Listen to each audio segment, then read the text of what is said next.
Selamat bertemu kembali teman-teman di dalam channel Sinte Daru atau suami istri ngobrol teater dari rumah.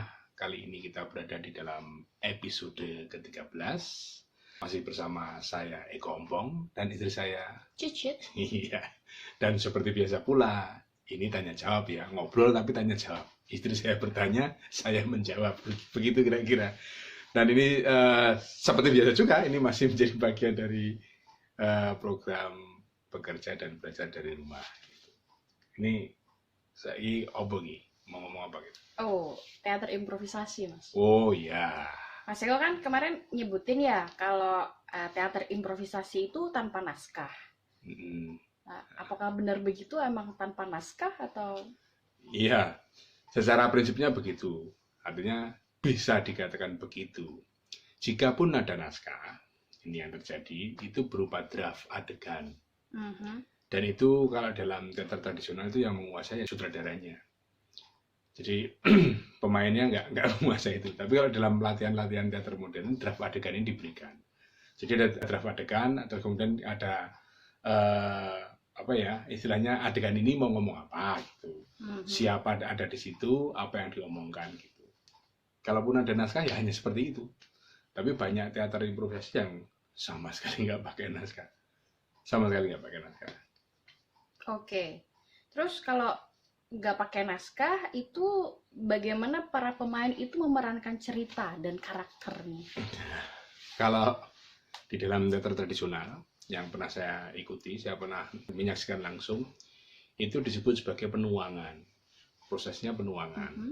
Di mana pemain kumpul, dipanggil sutradaranya, yang pegang naskah atau draft naskah tadi, yang hanya draft saja adegan itu, draft adegan itu, dari keseluruhan cerita itu hanya sutradaranya saja.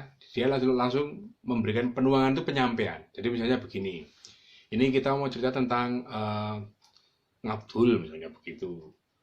Terus kemudian yang jadi Ngabdul si A, kamu, yang jadi istrinya Ngabdul kamu gitu.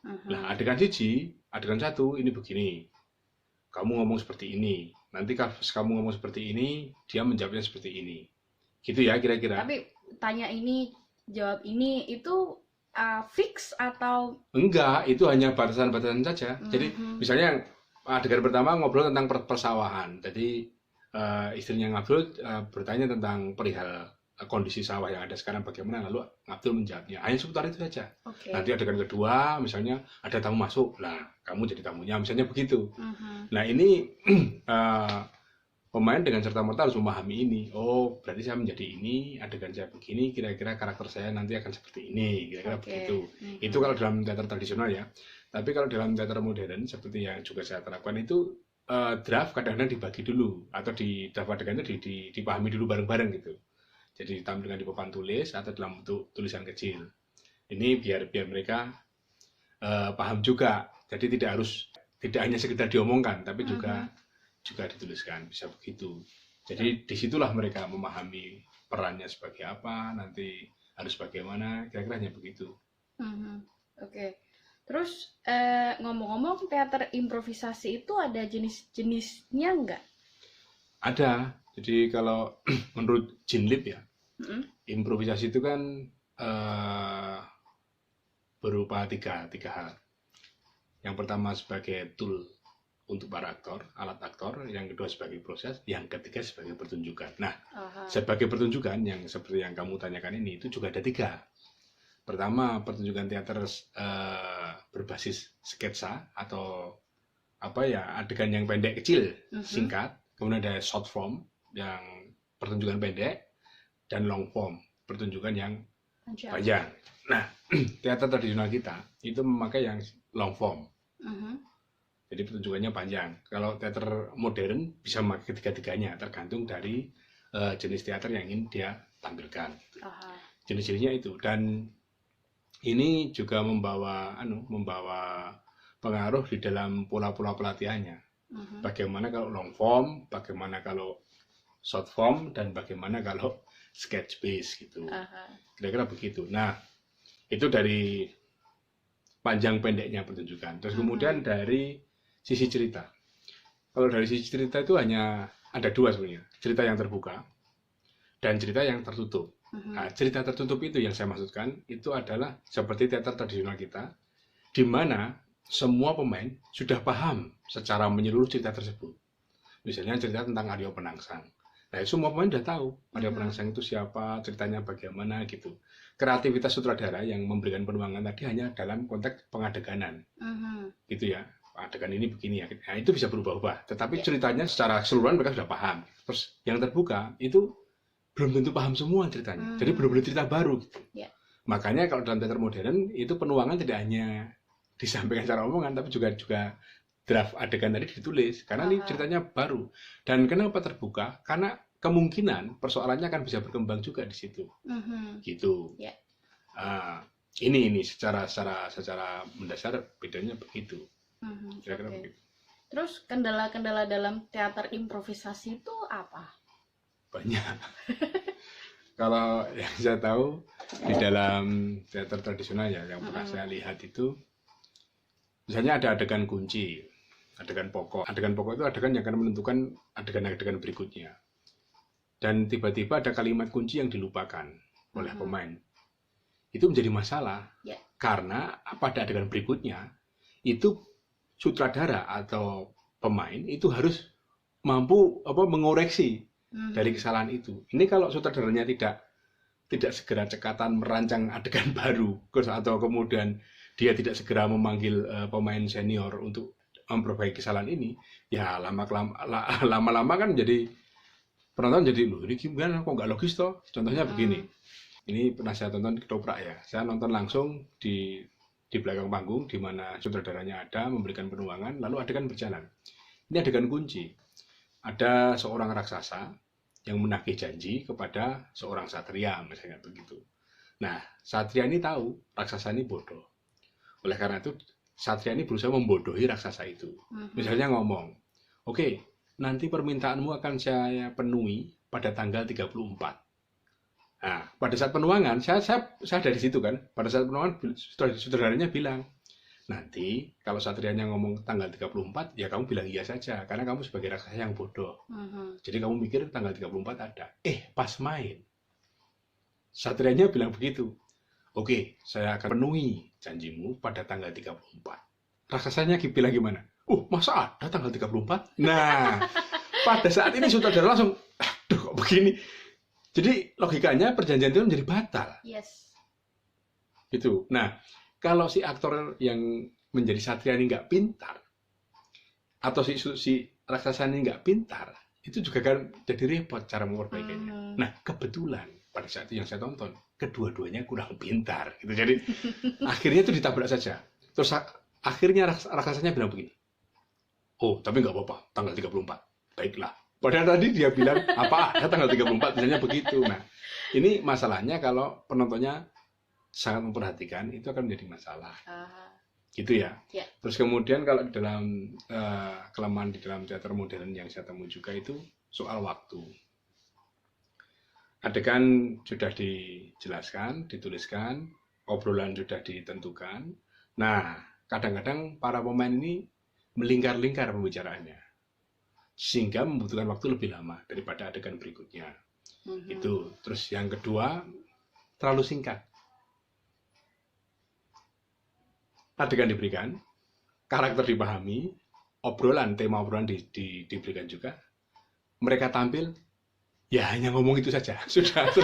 Mereka sama sekali nggak bisa mengembangkan. Itu kelemahannya. Terus berikutnya, inkonsisten. Kalau dalam teater modern ya, inkonsisten. Jadi adegan satu dia berkarakter seperti itu, dengan dia menentukan warna suaranya seperti itu, di adegan 3 dia sudah lupa dengan karakter suaranya. Kira-kira begitu. Jadi banyak kendala di dalam teater improvisasi ini, tapi juga banyak tantangannya. Tantangannya? Tantangannya kalau di dalam teater modern itu tadi, saya bicara teater modern saja ya. Jadi dalam teater modern itu bagaimana sutradara memberikan atau pelatih memberikan pelatihan kepada para pemain untuk mengembangkan cerita itu, tapi tidak keluar konteks, dan kemudian memahami batas waktu. Terus kemudian bagaimana saling aksi reaksi antara pemain satu dengan pemain yang lain. Terus kemudian bagaimana saling memahami peran masing-masing. Jadi tidak seperti yang kesalahan di dalam teater tradisi yang saya sampaikan tadi. Itu kan si raksasanya kan kurang memahami peran dia sebagai raksasa yang bodoh. Jadi dia itu menolak sebagai orang bodoh. Jadi akhirnya masa ada tanggal 24 ya nggak ikhlas gitu. Nah, itu tantangannya. Tapi itu menariknya di situ teater improvisasi. Oke, yang terakhir, apakah perlu teater improvisasi itu diajarkan di sekolah? Menurut saya perlu, karena sekaligus ini memberi batasan pembeda antara teater dan drama gitu. Dan secara mendasar, kalau dengan menggunakan naskah, siswa belajar menggunakan naskah kan memahami kata-kata, memahami kalimat, memahami cerita, itu kan yang terberi. Sudah terberi di situ. Nah, sementara improvisasi ini membangun imajinasi, membangun aksi reaksi tadi, membangun kerjasama, pemahaman antara satu orang dengan orang yang lainnya. Ini menjadi penting. Meskipun produksi kalimatnya tidak seberapa banyak, tetapi ini menjadi satu hal yang menarik untuk memantik kemampuan kognitif mereka. Saya pikir sangat penting. Bagi pengajar juga penting, karena kemudian pengajar akan juga punya wawasan, teater itu tanpa pakai naskah juga bisa ternyata. Terutama yang sketch based ya. Sketch based ini kalau diajarkan di sekolah sangat menarik, karena kan ceritanya pendek, hanya sketsa saja. Kamu jadi lurahnya, kamu jadi camatnya, terus kamu jadi warganya. Ini ngomong tentang bantuan desa misalnya begitu. Nah, dengan begini saja, itu pikiran akan terbuka tentang bantuan desa. Jadi mereka tidak hanya kemudian berpikir teater secara ansih, tapi apa yang dibicarakan itu menjadi pantikan bagi pemikirannya. Menurut saya ini sangat penting sekali. Dan dalam melaksanakan adegan itu, dalam improvisasi kan masing-masing harus saling dengar, saling tunggu. Sebab kalau tidak akan tabrakan. Misalnya camatnya ngomong, oke, silakan siapa berpendapat, tiba-tiba tadi orang A, warga A dan warga B langsung ngomong bareng kan. Nah, hal-hal seperti ini menurut saya lebih penting dan bisa digunakan secara serius untuk mengajarkan nilai-nilai dalam teater tadi. Sebab kalau di dalam drama secara keseluruhan semuanya sudah terberi. Siapa mau ngomong apa, habis ini ngomong gilirannya ngomong ini, semua sudah terberi. Kalau ini benar-benar proses natural, pemahaman natural kalau di dalam teater improvisasi itu. Itu kira-kira kalau menurut saya. Itu menurut saya. Oke, gitu. Baik. Terima kasih Mas Eko Ompong. Oh, sudah selesai ya? Sudah, kan aku tadi udah bilang. Pertanyaan terakhir, denger apa enggak? Oh, gitu ya? Improvisasinya gue udah dengerin. Oh iya, gitu ya. Dia mau ngetok-etok takon ya, masa nanti. Tapi nek ngelih ngono. Oke, teman-teman, itu tadi obrolan atau tanya jawab antara istri saya dan saya tentang sedikit saja tentang teater improvisasi ya. Semoga kita bisa ketemu dalam episode berikutnya. Dan jangan lupa tetap semangat, tetap berpikir positif, tetap bekerja dan berdoa. Terima kasih.